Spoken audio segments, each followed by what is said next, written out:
प्यारे विद्यार्थियों, आपका हमारे YouTube चैनल एग्जाम कोच पर स्वागत है।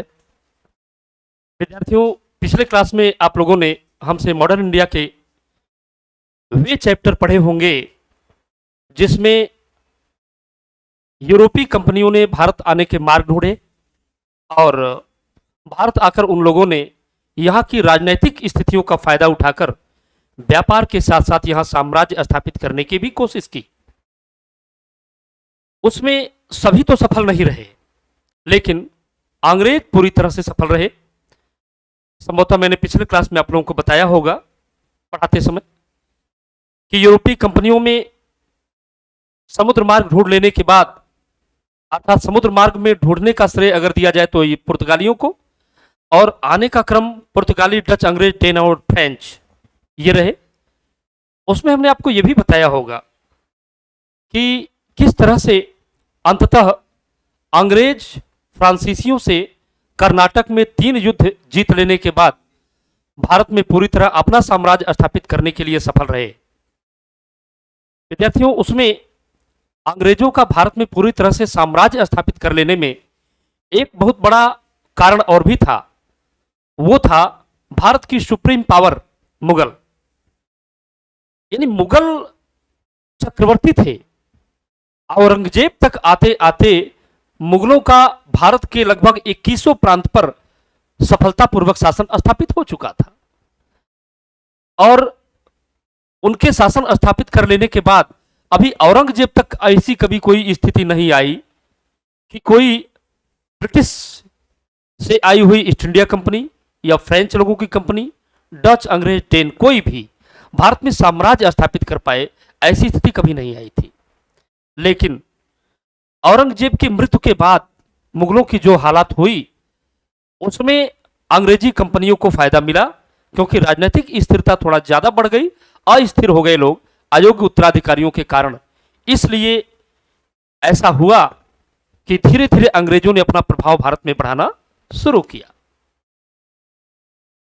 आज हम आपको यही पढ़ाएंगे उत्तरवर्ती मुगल काल, अर्थात औरंगजेब के बाद के बादशाहों का शासन, जिनके शासनकाल में अंग्रेजों ने यह मौका पाया कि वे भारत में साम्राज्य स्थापित कर सकें। पिछले क्लास में हमने आपको पढ़ाते समय बताया था कि औरंगजेब के शासन से काफी पहले ही अंग्रेज भारत में आ चुके थे। सबसे पहले तो डच लोग आए थे, तब तो मुगल भारत में स्थापित भी नहीं थे। 1498 में ये दक्षिण भारत में को जो है ये लोग आते हैं, डच लोग, पुर्तगाली लोग। और पुर्तगाली जब 1498 में आते हैं, उस समय दिल्ली में सल्तनत थी, बादशाहत नहीं थी। 1526 में बादशाहत स्थापित होती है। तो ये तो बहुत पहले लोग आ गए थे। उनके बाद आए डच, डचों के बाद आए डेन, अंग्रेज, डेन और फ्रेंच। अंग्रेज लोग जब आते हैं तो उस समय भारत पर अकबर का शासन समाप्त हो चुका था, वे मर चुके थे, और जहांगीर का शासन था, जिनके दरबार में हॉकिंस महोदय और थॉमस रो महोदय ये लोग उपस्थित होते हैं। तो भारत में जब औरंगजेब का शासन था, उसके काफी पहले 2-3 पीढ़ियों पहले ही यहां पर अंग्रेज आ चुके थे। उनकी एक विशेषता थी, वे मुगल बादशाहों से व्यापारिक सुविधा प्राप्त करने के लिए दरबार में आते जाते रहते थे, और इसी क्रम में जहांगीर के दरबार में ये उपस्थित हुए थे। थॉमस रो भी इसी क्रम में आए थे, उनके पहले विलियम हॉकिंस भी इसी क्रम में आए थे। और आप देखेंगे तो शाहजहां के दरबार में भी औरंगजेब के काफी पहले जो शाहजहां का शासन उपस्थित हुआ था, वहां भी अंग्रेज आते जाते रहते थे। मैंने शायद कभी बताया हो कि शाहजहां के शासन काल में ही उनकी पुत्री जहां आरा की तबीयत जो बुरी तरह से खराब थी, मर जाने की स्थिति में थी, उनको एक डॉक्टर गैब्रियल ब्रॉम्पटन ने ठीक कर दिया, जिसकी वजह से अंग्रेजों को बंगाल में अपनी कंपनी स्थापित करने और व्यापार करने का मौका मिला। किसके इजाजत से? शाहजहां की इजाजत से। आप देखेंगे कि औरंगजेब के समय में भी नॉरिस मिशन आता है, यानी औरंगजेब के दरबार में भी अंग्रेज लोग आए थे। लेकिन औरंगजेब की मृत्यु के बाद इन लोगों को एक बेहतर अवसर मिला अपने साम्राज्य स्थापित करने के लिए, क्योंकि औरंगजेब के जो उत्तराधिकारी थे वे लोग बहुत ही अयोग्य थे। तो इन्हीं उत्तराधिकारियों के बारे में हम आपको पढ़ाने जा रहे हैं कि किस तरह से इन उत्तराधिकारियों को परास्त कर, उनकी कमजोरी का लाभ उठाकर धीरे धीरे विदेशी कंपनियों, खासकर ईस्ट इंडिया कंपनी ने भारत के भूभागों पर अधिकार कर लिया और फिर तो उन्होंने मुगल बादशाहों को भी परास्त कर दिया। ये जब हम लोग पढ़ लें तो इसमें एक और महत्वपूर्ण चैप्टर आएगा और वो चैप्टर होगा बंगाल के नवाब और अंग्रेज। तो बंगाल के नवाबों को पहले बाद में पढ़ा जाए। हम पहले सबसे पहले पढ़े उत्तरवर्ती मुगल काल, जहां आप औरंगजेब के बाद के अयोग्य उत्तराधिकारियों के शासनकाल के बारे में पढ़ेंगे। तो हम क्या पढ़ने जा रहे हैं? हम लोग जा रहे हैं पढ़ने उत्तरवर्ती मुगल काल, इंग्लिश में कहेंगे लेटर मुगल पीरियड। आइए देखते हैं, हम लोग इसको पढ़ते हैं। तो हम लोग यहां पढ़ने जा रहे हैं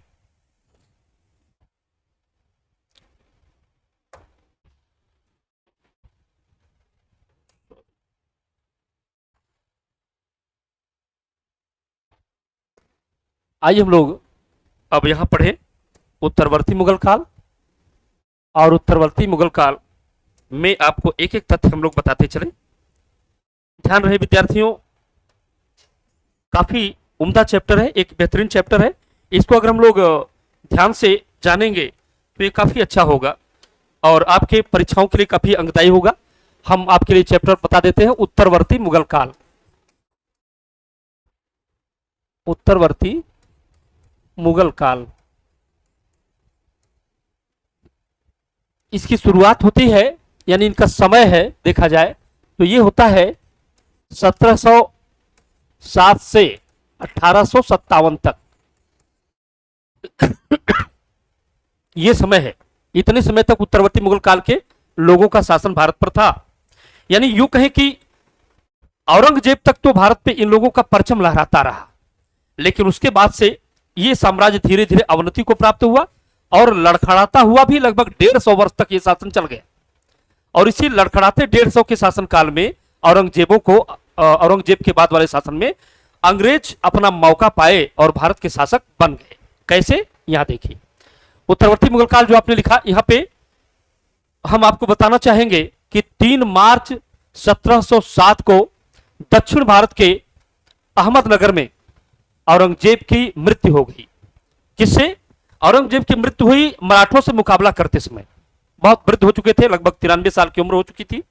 ऐसे समय में एक मराठा महिला जो शिवाजी के पतोहू थी, ताराबाई के नेतृत्व में मराठों ने मराठा स्वतंत्रता संग्राम लड़ा।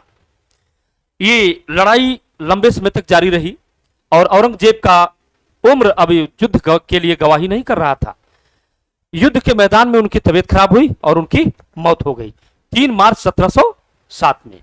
औरंगजेब की मृत्यु के बाद जो उनके उत्तराधिकारी थे वे उनके बेटे थे और औरंगजेब के 3 बेटे बचे थे, मुअज्जम, आजम और कामबख्श। ये 3 बेटे थे। इसके पहले भी इनका एक बेटा और भी था, वो था शाहजादा अकबर। लेकिन शाहजादा अकबर ने औरंगजेब की सत्ता के विरुद्ध बगावत कर दिया था दुर्गादास राठौर के चढ़ावे में आकर। ऐसी परिस्थिति में औरंगजेब अपने इस पुत्र को राजपुताने में परास्त करता है और वहां से शाहजादा अकबर भाग करके दक्षिण भारत पहुंचता है और शिवाजी के पुत्र संभाजी के राज दरबार में छुप जाता है। उसी का पीछा करते हुए औरंगजेब दक्षिण भारत पहुंचे, लेकिन फिर कभी वापस नहीं आ पाए। वहीं उनकी कब्र बन गई, वहीं उनकी मौत हो गई। उस घटना के बाद, यानी अगर हम लोग इसके बारे में जानना शुरू करेंगे तो यह घटना काफी इंपॉर्टेंट है। 3 मार्च 1707 यह घटना काफी इंपॉर्टेंट है, में औरंगजेब की मौत हुई। ये औरंगजेब की मृत्यु दक्षिण भारत के अहमदनगर में हो गई। इस जगह पर उनकी मृत्यु हो गई।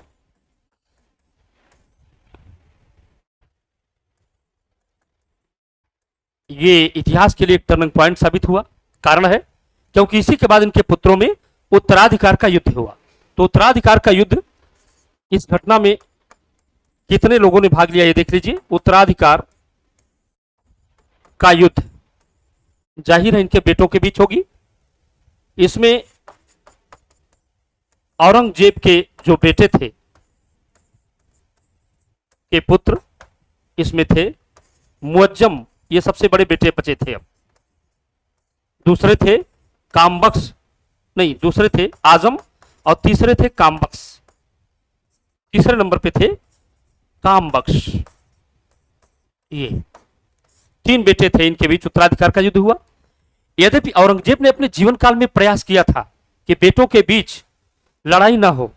उन्होंने बाकायदा एक आहदनामा तैयार किया था, सुलहनामा तैयार किया था कि बेटों के बीच लड़ाई ना हो। बड़े बेटे को दिल्ली का राज्य, साथ ही साथ 12 प्रांत भारत के उनको प्रदान कर दिए जाएं। उनके बाद वाले जो बेटे हैं उनकी राजधानी आगरा होगी और उनको मालवा, गुजरात सहित दक्षिण भारत के कुछ प्रांत दे दिए जाएंगे। सबसे छोटे बेटे कामबख्श कहा कि उनको बीजापुर और अहमदनगर, दो प्रांतों का शासन उनको दे दिया जाएगा। इस तरह से तीनों बेटे शांतिपूर्वक शासन कर सकेंगे। लेकिन ऐसा हो कैसे, जब अपने पिता के साथ आपने सद्व्यवहार किया हो तब तो। औरंगजेब ने भी अपने पिता शाहजहां के जीवित दशा में अपने सभी भाइयों के कत्ल करने के बाद सत्ता ली थी, तो परिणाम तो उसका मिलना ही था। वो सोच रहे थे कि मेरे बेटों में युद्ध ना हो, लेकिन उनके बेटों में युद्ध हुआ। बस अंतर इतना था, औरंगजेब की मौत के बाद हुआ। औरंगजेब ने पिता के शासनकाल में उत्तराधिकार की लड़ाई लड़ी थी। इन तीन बेटों के बीच उत्तराधिकार का युद्ध हुआ। इसमें से बड़े बेटे मुअज्जम ने सफलता पाई। मुअज्जम, इसने अपने छोटे भाई आजम और उसके बाद कामबख्श को युद्ध में परास्त कर और उनकी हत्या कर सत्ता प्राप्त करने में कामयाबी हासिल की। आजम शाह ने सत्ता पाने के बाद बहादुर शाह की उपाधि धारण की। बड़ी बहादुरी है। भाइयों की हत्या के बाद, परिवार को समाप्त करने के बाद बड़ी बहादुरी का काम किया। बहादुर शाह की उपाधि धारण करके वे मुगल राजगद्दी पर आसीन हुए। यह घटना है उनके पिता औरंगजेब की मृत्यु के बाद की। तो यहां देखें, उत्तराधिकार का युद्ध औरंगजेब के पुत्रों मुअज्जम, आजम और कामबख्श में हुआ। सफलता किसने पाई? मुअज्जम शाह। तो यहां लिखेंगे हम लोग कि मुअज्जम शाह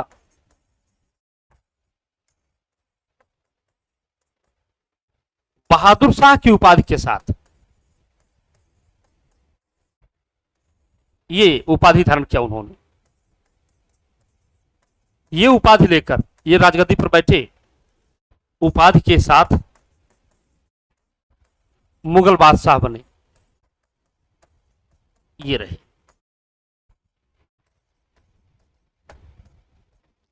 बहादुर शाह की उपाधि धारण की।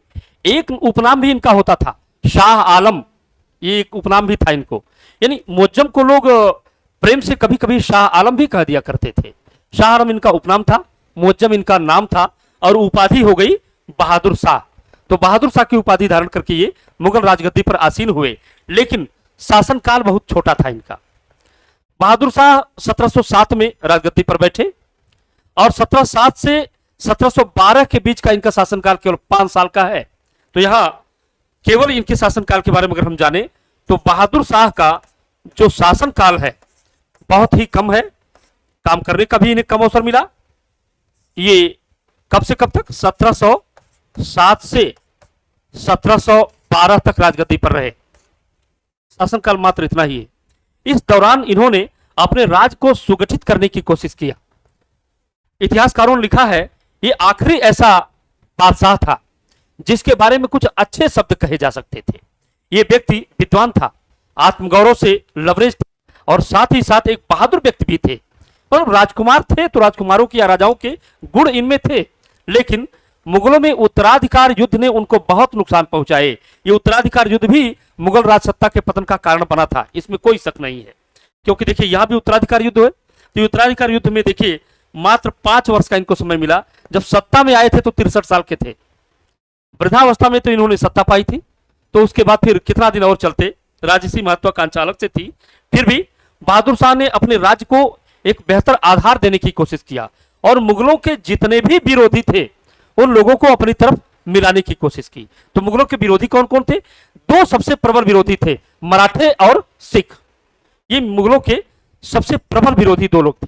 तो यहां कह सकते हैं कि इस राजा ने यानी इन्होंने अपनी सत्ता को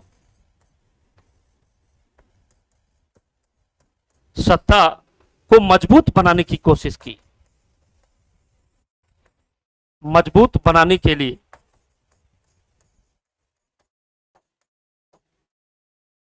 विरोधियों से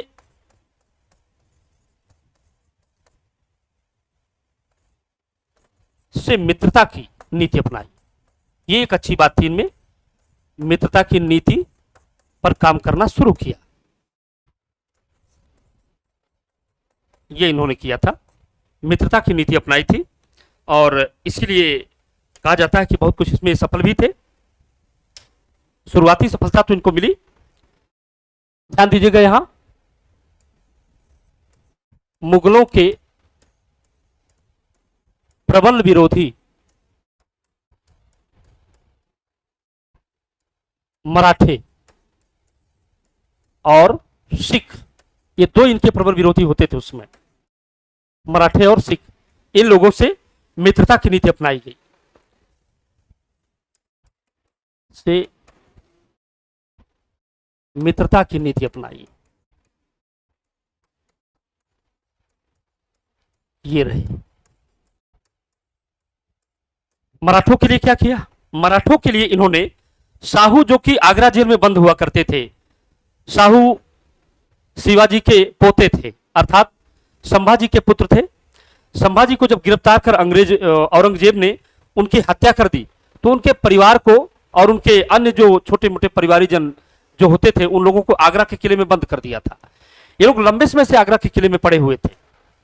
औरंगजेब की मौत के बाद वैसे इस बहादुर शाह ने मित्रता की नीति का दिखावा किया, लेकिन चाल बहुत बड़ी चली थी, क्योंकि इस समय मराठा सरदारों ने संभाजी के छोटे भाई राजा राम को छत्रपति बना दिया था। बहादुर शाह ने यह सोचकर कि अगर हम राजा राम को के सामने उनके भतीजे को भेज दें तो उनको लगेगा कि जैसे हमारे परिवार को मुक्त कर दिया, लेकिन वहां होगा क्या? राजा राम की विधवा ताराबाई इस समय सत्ता में थी। पहुंच करके इस साहू जी ने वहां पहुंचकर अपने उत्तराधिकार की मांग की कि वास्तव में चाची सरकार, राज्य का उत्तराधिकारी मैं हूं। और उनका कहना था कि नहीं, मैं काफी समय से अपने पति का संरक्षण पाने के बाद फिर मैं सत्ता संभाल रही हूं। दोनों लोगों में इस बात पर विवाद हुआ, और विवाद इतना आगे बढ़ा कि अंततः मराठों में आपसी युद्ध हो गया, यानी गृह युद्ध की नौबत आ गई। और यह गृह युद्ध बाकायदा हुआ भी। इसमें बहादुर शाह सफल रहे, मित्रता की नीति का दिखावा भी किया और मराठों में आपस में उत्तराधिकार युद्ध भी करवा दिया। तो मराठों की नीति तो यह हो गई। दूसरा जो उनकी नीति थी, उन्होंने सिखों के 10वें गुरु गोविंद सिंह को बाकायदा सम्मानित किया, अपने राज दरबार बुलाया और उन्हें 5000 की मनसबदारी भी दी। और 5000 की मनसबदारी देने के साथ साथ गुरु को अपना एक बेहतरीन मित्र बना लिया। तो उनको मित्र बनाने में सफल तो रहा। सिखों की तरफ से इस प्रकार मुगलों को अब कोई खतरा नहीं रहा। लेकिन एक समस्या हुई। सिख गुरु गोविंद सिंह की मृत्यु के बाद उनके अगले जो उत्तराधिकारी हुए, जो कि गुरु तो नहीं थे, लेकिन यह है कि सिखों के वास्तविक राजनेता थे। यानी पहली बार सिखों ने अपना एक राजनेता पाया था गुरु पद के बाद, और उनका नाम होता था बंदा बहादुर। बंदा बहादुर के समय में सिखों का और मुगलों का संबंध अच्छा नहीं रह सका। ऐसी ही परिस्थितियों में बंदा बहादुर ने बगावत कर दिया और बंदा बहादुर का विरोध समाप्त करने, उनका दमन करने के लिए युद्ध भूमि में गए। बहादुर शाह की तबीयत काफी खराब हुई और बिना लड़ाई लड़े, बिना किसी के मारे वे बीमारी हालात में युद्ध मैदान में मृत्यु को प्राप्त हो गए। इस प्रकार इस बादशाह का अंत हो गया। ठीक, तो यहां देखें, मराठों के प्रति मित्रता की नीति अपनाई और इसी तरह से सिखों के प्रति भी मित्रता की नीति अपनाई। तो दो जगह तो इन्होंने मित्र बना लिया अपने सबसे बड़े विरोधियों को। यहां इनको सफलता भी मिली, लेकिन शुरुआती सफलता थी ये। सिखों के गुरु गोविंद सिंह जो कि अंतिम गुरु थे, यानी 10वें गुरु थे। सिखों के गुरु गोविंद सिंह को बादशाह ने अपना अच्छा मित्र बना लिया, अपना अच्छा मित्र बना लिया। बहुत अच्छे संबंध हो गए इनसे। लेकिन यही से आगे फिर समस्या भी हुई। गुरु गोविंद सिंह की मृत्यु के बाद मामला आगे जो बढ़ा वो मुगलों के हित में नहीं था। यहां रहेगा फिर गुरु गोविंद सिंह की मृत्यु के बाद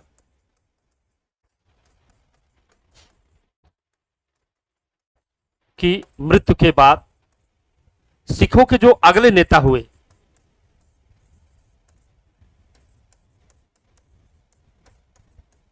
सिखों के पहले राजनीतिक नेता भी कहे जाते हैं और इनका नाम है बंदा बहादुर।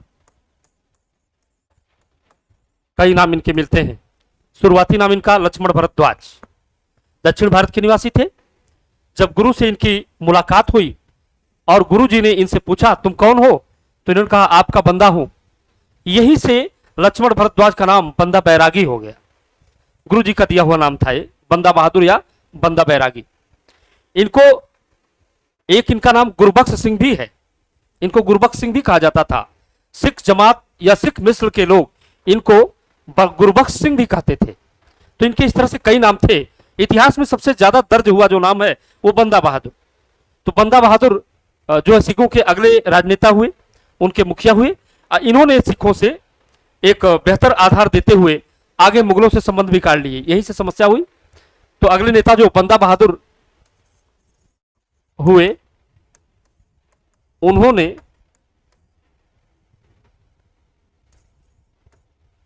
मुगलों के विरुद्ध युद्ध छेड़ दिया। ये मुगलों के विरुद्ध बगावत कर दी।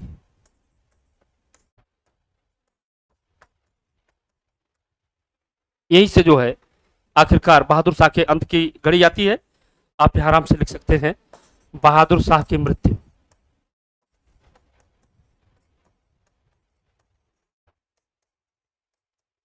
(1712) किस घटना के कारण? बंदा बहादुर का विरोध दबाने जा रहे थे।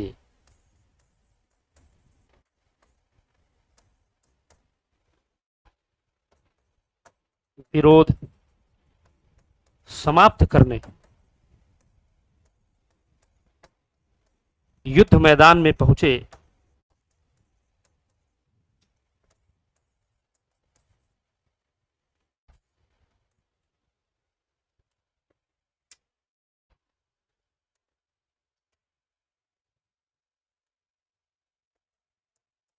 युद्ध मैदान में गए।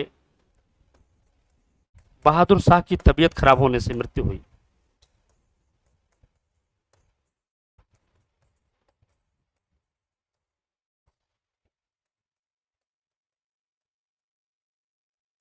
खराब होने से मृत्यु हो गई।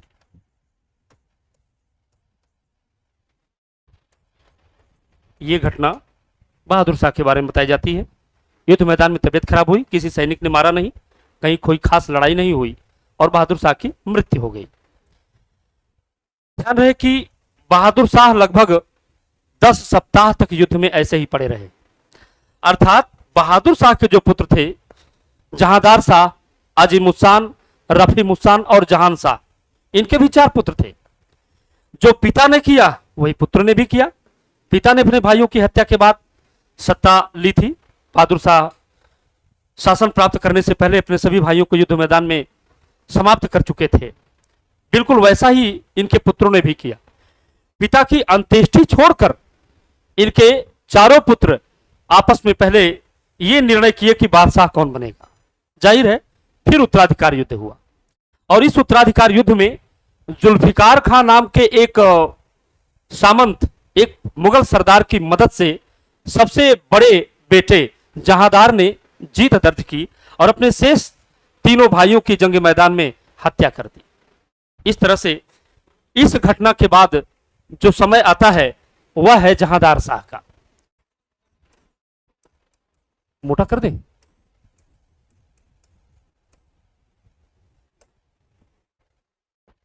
ये दिखता कम होगा क्या?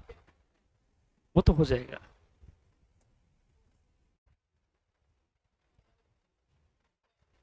इतना जहांदार शाह का शासनकाल 1712 से 1713, मात्र 1 वर्ष का शासनकाल, इससे ज्यादा नहीं। विद्यार्थियों ध्यान रहे, पिछले जो बादशाह थे उनको बताया गया था कि वे राजाओं के गुणों से विभूषित थे, राजत्व के गुण उनमें थे, इसमें कोई शक नहीं। लेकिन यह भी ध्यान रहे, इतिहासकार खफी खां ने बहादुर शाह को शाहे बेखबर कहा है। बहादुर शाह उपाधि क्या दिया था? शाह ए बेखबर, अर्थात एक ऐसा शहंशाह मुगलों में भारत की सत्ता पर, भारत के तख्त पर आसीन हुआ था जो अपने राजकाज से काफी बेखबर रहता था, इसलिए उसको कहा जाता था शाह ए बेखबर। एक शहंशाही गुण रखते हुए भी अपने शासन सत्ता से बहुत महरूम रहते थे। स्थितियां ये थी, इतिहासकारों ने लिखा है बहादुर शाह के बारे में कि वे राज दरबार में ऊँघते थे, कभी कभी झपकी लेते रहते, सो भी जाते थे, और अगर उस पर किसी खास मंत्री ने किसी बात पर चर्चा की हो तो वे नींद से उठते थे तो कहते थे फिर से एक बार चर्चा की जाए, मैं सो गया था। और पता चले चर्चा फिर से अगर हो रही हो तो हुजूर फिर झपकी ले रहे होते थे और वो कहते थे आज दरबार समाप्त किया जाए, मैं नींद के आगोश में चला जाता हूं, लिहाजा ये काम बाद में किया जाएगा। इतिहासकार खफी खां इनके समकालीन थे, दरबार में छुप के इतिहास लिखते थे। उन्होंने लिखा कि नए बादशाह राजाओं के गुण से विभूषित तो हैं लेकिन वे शाह बेखबर। तो बहादुर शाह तो शाह बेखबर थे। उनके लड़के की स्थिति जरा देख लीजिए, शासनकाल कितना है? 1712 1713, मात्र 1 वर्ष। इस बादशाह के लिए इतिहासकार खफी खां ने लिखा है कि ये बड़े ही लंपट किस्म के व्यक्ति थे, काफी लंपट थे। कारण क्या था? सत्ता प्राप्त कर लेने के बाद इन्होंने सारी जिम्मेदारी अपने वजीर जुल्फिकार खां को सौंप दिया और अपने अब केवल भोग विलास करते थे। भोग विलास में क्या? दिल्ली की चांदनी चौक पर खड़े होकर के सुंदर सुंदर स्त्रियां निहारते थे और अगर कोई बहुत अच्छी लग गई तो जबरदस्ती उससे विवाह कर लेते थे। इतिहासकार खफी खां ने कहा यह राजाओं के गुण नहीं है कि हुजूर सत्ता शासन सारा कार्य छोड़ करके केवल जाकर के आप चांदनी चौक पर खड़े होकर के स्त्रियां निहारते हैं, ये तो किसी लंपटों का काम है, लंपट। तो शुरुआत में उसने लंपट की उपाधि इन्हें दी थी, अभी इसमें एक जुड़ी हुई उपाधि बकाया थी। असल में हुआ क्या था कि इस बादशाह के शासनकाल में इनके एक भतीजे फारूक सियर अपने पिता की मृत्यु के बाद वे दक्षिण भारत भाग गए थे। फिर वे कलकत्ता की तरफ पहुंच गए और जब उन्होंने देखा कि हमारे चचा जान यानी नए नए बादशाह जहांदार शाह सत्ता में आने के बाद वे कोई राजकाज पे विशेष ध्यान नहीं देते, राजकाज जो है वो वजीरों के भरोसे चलता है। ऐसी स्थिति में उन्हें यह भी पता चला कि जहांदार शाह ने दिल्ली की एक वेश्या लाल कुमारी से विवाह कर लिया और लाल कुमारी के साथ ही उनका अधिक समय गुजरता था, राजकाज से कोई सरोकार तो था नहीं। इस कारणों से इस घटना का लाभ लेने के लिए फारूक सियर दिल्ली की सीमाओं पर मंडराने लगा और हिंदुस्तानी गुट के अमीरों से यानी अब्दुल्ला बंधु जो थे हिंदुस्तानी गुट के अमीर हुसैन अली खां और अब्दुल्ला खां, ये दोनों मिलकर के काफी मेलजोल से रहते थे, बड़े शक्तिशाली गुट से ये लोग थे। इनको हिंदुस्तानी गुट का अमीर कहा जाता था और हिंदुस्तानी गुट के इन अमीरों के साथ मिलकर के उसने ऐसा जाल बिछाया कि इनकी मदद से एकाएक उसने मुगल राजमहल पर हमला कर दिया, अटैक। और शासन सत्ता में जितने भी लोग थे या कहे सैनिक थे, एकाएक हुए हमले में इसका मुकाबला न करके सभी लोग वहां से भाग खड़े हुए। इतिहासकारों ने लिखा है कि जहांदार भी वहां से भाग खड़े हुए लेकिन लाल कुमारी का हाथ पकड़कर पैदल भागे, घोड़े से नहीं, सैनिकों के साथ नहीं, बल्कि लाल कुमारी का हाथ पकड़कर पैदल भागने लगे। अब गहनों से लदी हुई महिला, अब वो कोई पीटी उषा तो है नहीं कि एकदम इतनी अच्छी धाविका होगी कि बड़ी तेजी से दौड़े कि पता चले ये पीछे छूट जाए, ऐसा तो था नहीं। समस्या हो गई, अब गहनों से लदी महिला उतना तेजी से भाग नहीं पाई, तो जब भाग नहीं पाई तो धान के एक खेत में ये छुप गए। फारूक सियर घोड़े पर सवार ये देख रहा था कि चाचा सरकार किसी धान के खेत में छुप गए हैं। वहां पहुंचकर उसने जहांदार शाह और उनकी पत्नी कही जाए, रखेल हो जो भी हो, लाल कुमारी, दोनों लोगों की तलवार के धार से हत्या कर दी। खफी खां भी कुछ दूर पर मौजूद थे। उन्होंने कहा मैं तो जहांदार को लंपट ही समझता था लेकिन ये बहुत बड़े मूर्ख भी थे, बहुत बड़े मूर्ख भी थे। अरे अगर घोड़े के साथ भागते, सेना के साथ भागते तो शायद उनके भाग जाने का अवसर मिलता और सैनिक सजा करके फिर कभी आकर के फारूक सियर का मुकाबला करते, सत्ता प्राप्त कर सकते थे। लेकिन लाल कुमारी का हाथ पकड़े बगैर नहीं भाग सकते थे, इसलिए उन्होंने खफी खां ने कहा कि ये इन्हें मैं लंपट तो कहता था लेकिन अब मैं कह सकता हूं ये मूर्ख भी है। क्या उपाधि दिया? लंपट मूर्ख, इनको उपाधि दिया था खफी खान ने, लंपट मूर्ख, ये इनको उपाधि मिली थी, लंपट मूर्ख ही। ये मतलब बादशाहत पाने के बाद, वो भी मुगलों के बादशाह हुए, बादशाहत पाने के बाद ये लंपट मूर्ख थे। हालांकि सत्ता प्राप्त करने के बाद जहांदार, उनके वजीर ने कुछ अच्छा कार्य करने की कोशिश किया, साम्राज्य को एक बेहतर आधार देने की कोशिश की। जैसे उसने राजपूताने के राजाओं को अपनी तरफ मिला लिया। जानते थे सिखों का अब इस समय कोई विशेष लीडर नहीं है, सिख कमजोर हो चुके हैं, उनके लिए कोई समस्या नहीं, लेकिन राजपूताने के राजा एक अच्छी भूमिका निभा सकते मुगल साम्राज्य के विकास के लिए, इसलिए उसने राजपूताने पर ध्यान दिया। और राजपूतों में से उस समय दो बड़े राजपूत सरदार होते थे, राजा होते थे, महाराजा जयसिंह और एक राजा होते थे अजीत सिंह। तो राजपूताने के महाराजा जयसिंह द्वितीय जो होते थे, राजा जयसिंह प्रथम के पुत्र थे, उनको मिर्जा राजा सवाई की उपाधि दी गई। एक काम इसने किया था, अर्थात जहांदार के समय राजकाज, क्योंकि जुल्फिकार खां के हाथ में था, और जुल्फिकार खां ने राजा की तरफ से जो संधिया की, उसने क्या किया, इनके शासनकाल में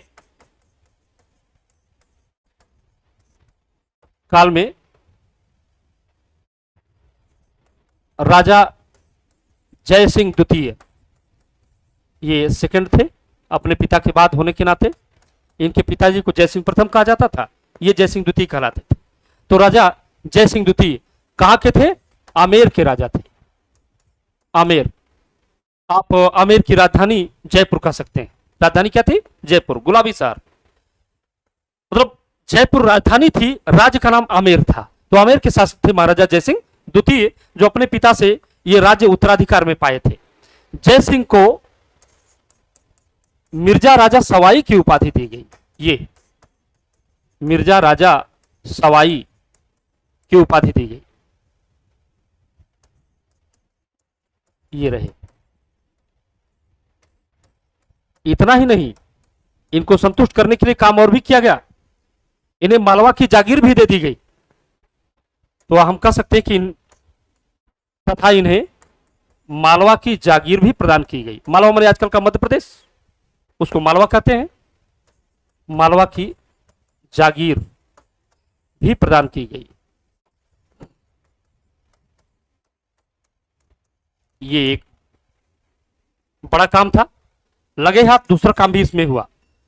मारवाड़ के राजा अजीत सिंह, राजा अजीत सिंह, इनको महाराजा की उपाधि दी गई। अजीत सिंह को महाराजा ये उपाधि प्राप्त की।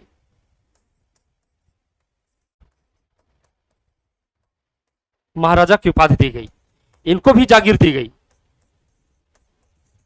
तथा इन्हें गुजरात की जागीर प्रदान की गई।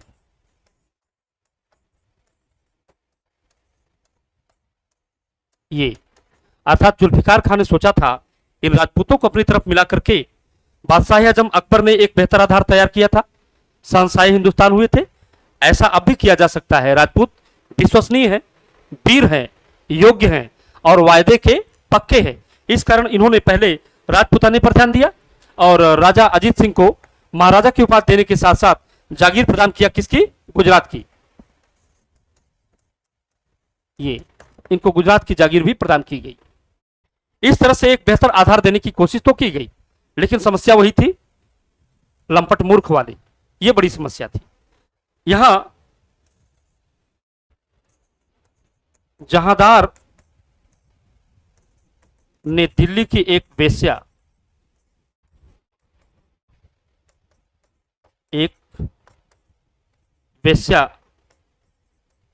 से निकाह कर लिया था।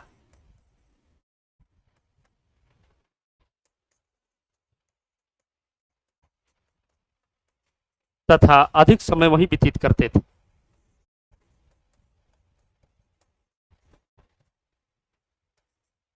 उसी के साथ जाहिर है अधिक समय अगर उसी के साथ व्यतीत होगा तो राजकाज समस्या में आने में कोई विशेष समय नहीं लगेगा। ऐसा हुआ भी, अर्थात इस घटना के बाद से राजकाज में अस्थिरता आना शुरू हुई। तो फायदा किसने उठाया? फायदा उठाया फारूक सियर, जो कि इनके भतीजे होते थे, उन्होंने ज्यादा फायदा उठा लिया। और आप यहां कह सकते हैं कि इस घटना का लाभ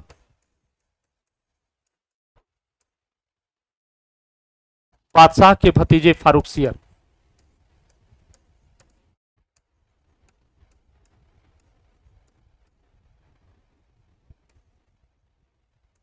फारूक सियर ने उठाया।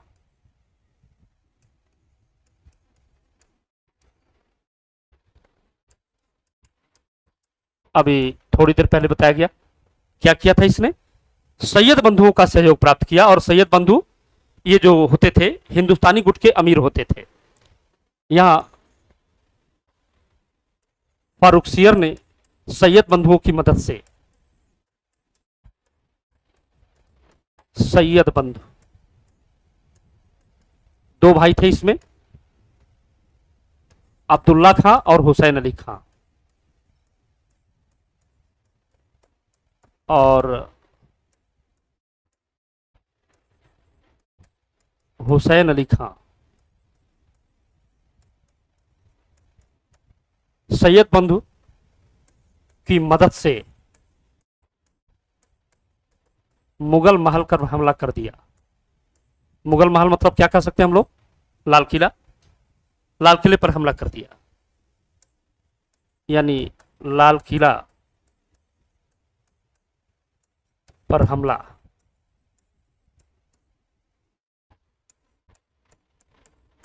यह घटना बड़ी थी और मुगल सैनिक उसका मुकाबला नहीं कर पाए। क्यों? क्योंकि उन्हें एहसास नहीं था कि दिल्ली में घुसकर कोई लाल किले पर हमला कर देगा। अभी भी उन लोगों को यह वहम था कि तमाम दुर्बलताओं के बाद भी कोई मुगलों पर हमला करने की नहीं सोचेगा। वे अपने आप को, वे लोग औरंगजेब समझते थे, अपने आप को शाहजादा शहंशाह आजम समझते थे, अकबर, जहांगीर समझते थे, शाहजहां समझते थे। उन लोगों को लगता था कि जैसे वे लोग संपूर्ण भारत पर परचम लहराते हैं, किसी शक्ति का ये दुस्साहस नहीं हो सकता वो दिल्ली पर हमला करे। अब ये लोग यही मानकर चलते थे। उन लोगों के आचरण को ये लोग नहीं देखते थे, कितने चरित्रवान थे वो लोग। अगर रास रंग विलास होते थे तो साथ साथ शासन सत्ता का भी समुचित ढंग से वे लोग ख्याल रखते थे। लेकिन यहां तो शासन सत्ता का ख्याल रखने वाला कोई नहीं था, बल्कि बादशाह का काम था स्त्रियां खोजना, सुंदर स्त्रियां खोजना, निकाह करना। 1 साल के शासनकाल में पता चले कि 2 दर्जन शादी किए थे, 24 शादी। तो बादशाहों का काम तो ये बचा था। तो आखिर क्यों नहीं कोई आपके ऊपर हमला कर देगा? हमला करने का अगर काम किया गया तो कोई बड़ी बात नहीं थी। हालांकि लोग बड़े खुशफहमी में रहते थे कि हम मुगलों पर कोई हमला नहीं कर पाएगा। और हमला किया कौन? उन्हीं के भतीजे ने। मुगल महल यानी लाल किले पर हमला कर दिया तथा मुगल सेना को तितर बितर कर दिया। तितर बितर मतलब सेना भागने लगी इधर उधर।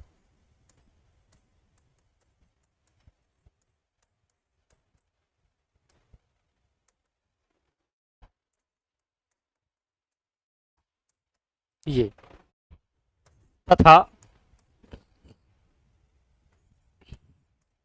जहांदार को लाल कुमारी समेत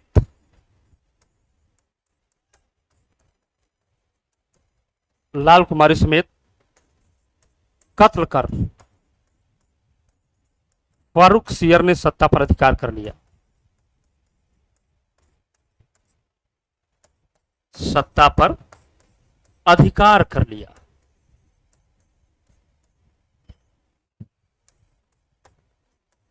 ये बड़ी घटना रही। 1 वर्ष का भी समय नहीं बीता। 1712 से 1713 इस तरह से जहांदार शाह का शासनकाल समाप्त हो गया।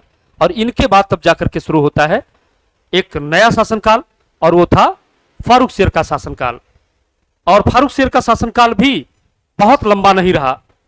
इस बादशाह के बारे में कहा जाता है यह पहला ऐसा अवसर था जब किसी बादशाह पर किसी सरदार या अमीर गुट ने अधिकार कर लिया हो। ये हुसैन अली खां और अब्दुल्ला खां सैयद जो होते थे, सैयद बंधु, ये फारूक सियर की सत्ता पर पूरी तरह प्रभावी थे। मतलब नाम मात्र की स्थिति रह गई थी मुगल बादशाह फारूक सियर की वे केवल एक ऐसे शासक की भूमिका निभा रहे थे जिनको रबर स्टैंप कहा जा सकता है। और जब उन्होंने अब्दुल्ला बंधुओं या सैयद बंधुओं से अलग होने की कोशिश की तो उनका कत्ल भी हो गया। पहली बार मुगल बादशाहतों में ऐसा आया था। विद्यार्थियों, इसमें एक चीज आपको समझाना काफी आवश्यक होगा, वो था मुगल दरबार में गुट।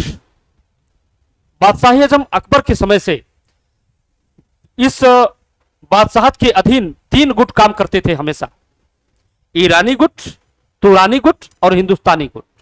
यानी यूं कहें कि अकबर के दरबार में 3 गुट हमेशा रहते थे जो अंदर अंदर गुटबाजी रखते थे। अब ईरानी गुट कौन है जान लीजिए। ईरानी गुट वे लोग थे जो ईरान के लोग सरदार के रूप में या योद्धा के रूप में भारत आए थे और अकबर के दरबार में काम करते थे। वे बाद में सरदार हो गए थे, उन्हें ईरानी गुट कहा जाता था। वो लोग अपना एक ग्रुप बना लिए थे। इसी तरह तुरानी गुट, तुरानी गुट का मतलब यह है कि मध्य एशिया के वे मुसलमान सैनिक सरदार के रूप में भारत आए और अकबर के दरबार में नौकरी करते थे, वे लोग भी गुटबाजी रखते थे, उनको तुरानी गुट कहा जाता था। और एक होता था हिंदुस्तानी गुट। हिंदुस्तानी गुट मतलब वे विदेशी मुसलमान जो भारत की सरजमी पर जन्म लिए, यहीं पर पले बढ़े बड़े हुए, उनके पूर्वजों ने अकबर के दरबार में नौकरी की, सरदार बने और उन लोगों ने अपना एक अलग ग्रुप बना लिया, उनको कहते थे हिंदुस्तानी गुट। मैं समझता हूं कि मुगल दरबार की गुटबाजी को आप पूरी तरह समझ गए होंगे। ईरानी, तुरानी और हिंदुस्तानी। इसमें से हिंदुस्तानी गुट की मदद से फारूक शेर ने सत्ता पाई थी। और हिंदुस्तानी गुट में होते कौन थे? अब्दुल्ला खां सैयद और हुसैन अली खां सैयद। इन दोनों की मदद से फारूक शेर ने सत्ता पाई थी और आगे जाकर के ये लोग पूरी तरह से साम्राज्य पर हावी हो गए, नृप निर्माता के रूप में भी प्रसिद्ध हुए। तो फारूक शेर का शासनकाल कब से कब तक है और उनके समय की गतिविधियां क्या थी, इसको हम लोग अब अगले वीडियो में पढ़ेंगे। इसमें इतना ही। Thank you class.